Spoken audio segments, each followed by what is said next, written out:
In February 2011, Libya changed for the worse. Other Arab countries such as Tunisia, Egypt and Yemen in the previous months had experienced political turmoil. Western media quickly labeled these uprisings as the Arab Spring. They took for granted that it was a sort of revolution against repression and dictatorships. I suppose a better name would be the Arab Autumn. Anyway, the trigger of the riots began in Tunisia, with the suicide of a poor street vendor who set himself on fire because he couldn't stand the constant harassment by the local police. In Cairo instead, the protests in Tahrir Square against the Mubarak government came from the youngest, who blamed corruption and unemployment. The vast majority of people had three simple demands: social justice, work, and the possibility of living a normal life. In Libya the situation was initially the same, but the reasons that led to the civil war were quite different. In 2011, Libya had a very distinct political situation from Tunisia and Egypt. Although ruled by an authoritarian and highly questionable leader, Muammar Gaddafi, Libya's small population, only 6 million people, enjoyed a decent standard of living, better than one might have thought, even better than Yemen or Lebanon. The oil and gas industry had absorbed most of the skilled workforce and people, allowing the nation to enjoy most of the profits. How was it possible? Simple, with a strong control by Gaddafi. Keeping a tight control on political and economic issues, through a system of loyalty built over the years with alliances, nepotism and money, Muammar Gaddafi managed to maintain power for an extraordinarily long period of time, from 1969. In that year, Gaddafi, or as he was called, the Rais, proclaimed with a coup d'etat the beginning of the Arab Republic of Libya.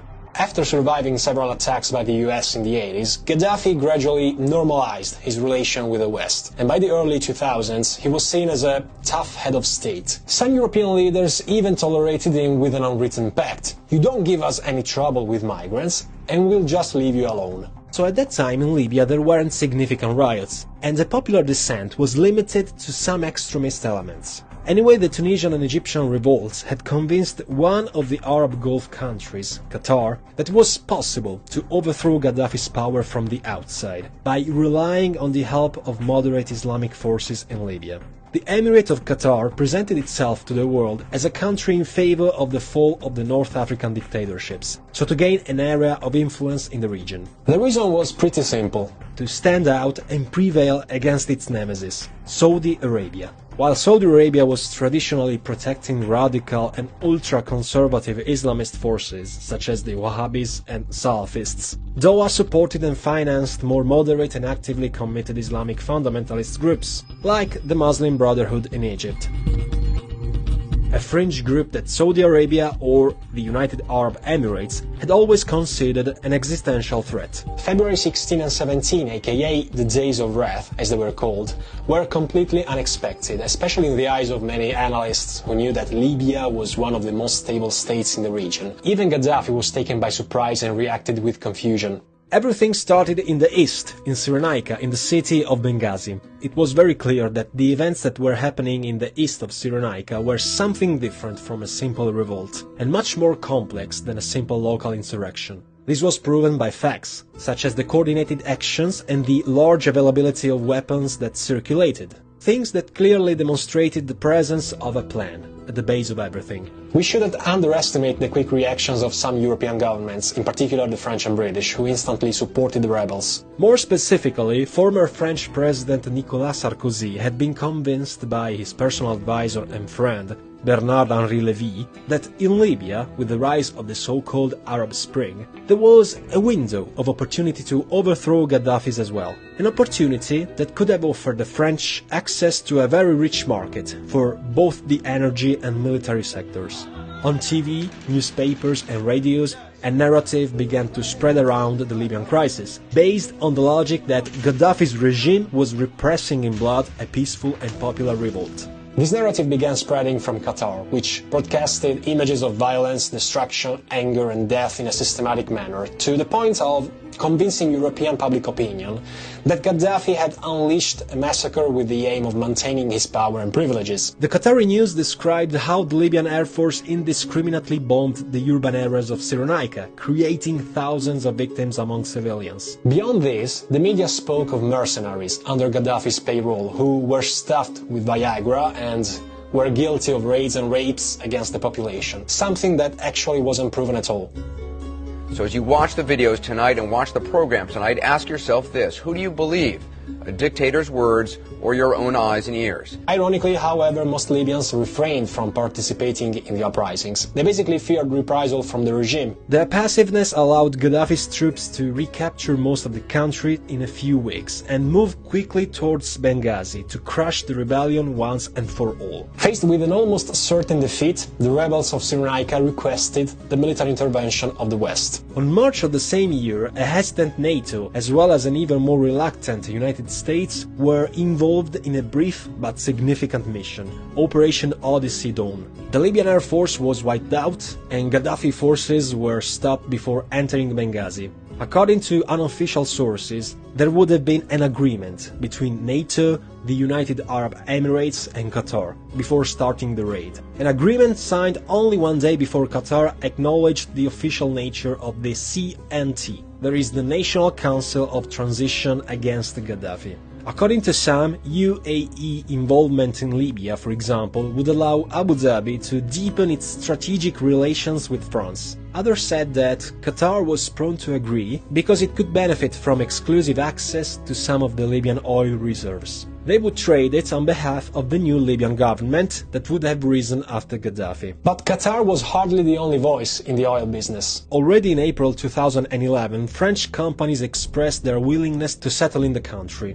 As revealed by the State Department in 2016, some emails found in the servers of Hillary Clinton, the US Secretary of State at that time, an open supporter of the uprisings, referred to alleged French humanitarian flights to Libya, to which groups of executives from two major French companies, Total and Vinci, actually traveled.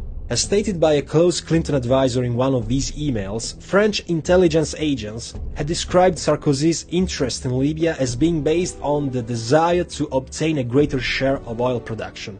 Gaddafi didn't behave well against Westerners. Gaddafi first reacted by interrupting any collaboration with Western oil companies in Libya to protect his fields, which resulted in a 30% increase in the price of natural gas. This of course deeply worried the main NATO powers, first and foremost France, Great Britain and the US. On the other hand, as officially stated by Alain Juppé, the French foreign minister at that time, it was right and logical that French companies could defend their position and benefit from the war in Libya. According to the French newspaper Libération, speculation about the real motivations for the French intervention were based on a letter that rebel forces had sent to Sarkozy in April 2011. The rebels offered France 35% of Libya's oil and gas in exchange for French support for the insurgency. As we can well imagine, that was a way not only for France but also for other European powers to reduce their dependence on Russian gas imports. In the email unclassified number 2014-2043-9, called The French Client and Gaddafi's Gold, sent in April 2011 by a close Clinton aide, Sidney Blumenthal, the main motivation for the French attack was endorsed by the White House and was totally hidden to other allies such as Italy or Germany. According to the report, France had attacked Libya because Gaddafi's short-term intention was to replace the African franc, the CFA, in the French African territories, with a new local currency. The email in short term was that Gaddafi's large reserves of gold and silver, estimated to be 143 tons, were a real danger for the survival of the CFA franc itself. A new currency could have given the countries of the Francophone Africa an alternative with which to achieve economic independence from France. It was for this reason that the air bombings of the joint military intervention from Qatar, France and British Royal Air Force crushed Gaddafi's naval and air defenses, resulting in the collapse of key strongholds for the regime such as Tripoli and Sirte, cities in which Gaddafi, on the run, had been hiding for some time. Surrounded by the rebels in October, Gaddafi tried to escape through the desert, but military drones sent by the Obama administration intercepted his convoy. The rest of the story is history, a story rather bloody and well known. Gaddafi was captured by the rebels, kneecapped, raped with a wooden stick and executed with a gunshot to the head. All this was recorded and stored on video. Only at that point, NATO stopped operating and abandoning Libya to its destiny.